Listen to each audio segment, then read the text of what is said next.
Et c'est parti pour la vidéo du concept en 3 minutes. Vous marchez pieds nus dans le désert et là un crotale surgit et hop, il vous mord. Zut alors, il en est fini de ma vie. Au fait, savez-vous quels sont les effets du venin de serpent dans le corps humain?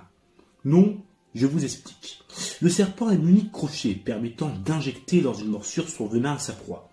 Les conséquences d'une morsure dépendent de plusieurs facteurs. Il y a l'espèce, la zone où a eu lieu la morsure sur le corps, la quantité du venin injecté et enfin l'état de santé de la personne avant la morsure. Souvent, juste après une morsure, les gens paniquent. Cela entraîne des tachycardies, qui est une accélération anormale du rythme cardiaque. Il peut y avoir des nausées ou pire, des réactions anaphylactiques. Qu'est-ce que c'est que ça? Des réactions anaphylactiques, ce sont des réactions allergiques très graves et peuvent tuer la personne aussi rapidement que le venin en lui-même. Autant dire, c'est pas cool. Et je vais l'oublier aussi, par malheur, vous pouvez attraper Clostridium tetani. C'est le tétanos en fait. Donc au final, faites bien votre vaccin. Et même si vous avez été mordu, si la morsure paraît inoffensive, allez tout de même à l'hôpital. Mourir du tétanos alors que vous avez survécu à une morsure de serpent, ça serait dommage. Le venin a 3 types d'actions. Il y a le venin à action hémotoxique. Lui a comme action la création de réactions inflammatoires locales. Là où vous aurez été mordu, ça fera mal, ça sera rouge et chaud, et ça gonflera de plus en plus. Et en plus de ça, votre sang va coaguler. Donc vous pouvez mourir d'un AVC ou bien d'une hémorragie par exemple. Il y a le venin à action neurotoxique. Ensuite, lui, il va perturber votre système nerveux. Et lui, c'est le pire. Le venin contient des toxines bloquant les neurotransmetteurs, empêchant le bon fonctionnement du système nerveux, provoquant la paralysie. Donc, une mort par paralysie, au final. C'est pas glorieux.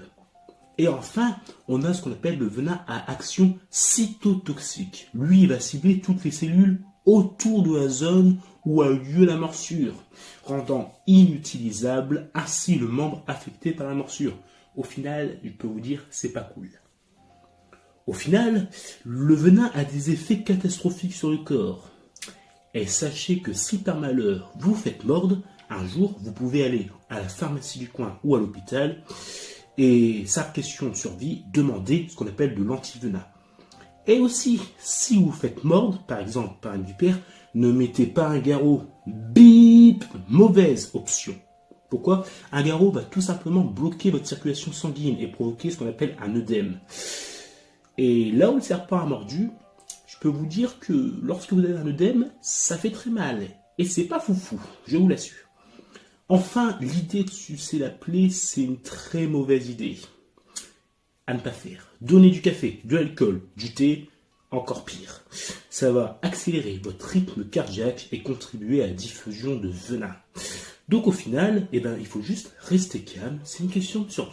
J'espère que vous avez aimé la vidéo. Comme d'habitude, si vous l'avez aimé, n'oubliez pas de liker la vidéo, ajouter un commentaire, vous abonner à la chaîne si ce n'est pas déjà fait, et d'activer la petite cloche de notification du savoir pour ne plus rater aucune sur la chaîne du savoir. On se retrouve pour une prochaine vidéo du concept en 3 minutes. Ciao les scientifiques, au revoir.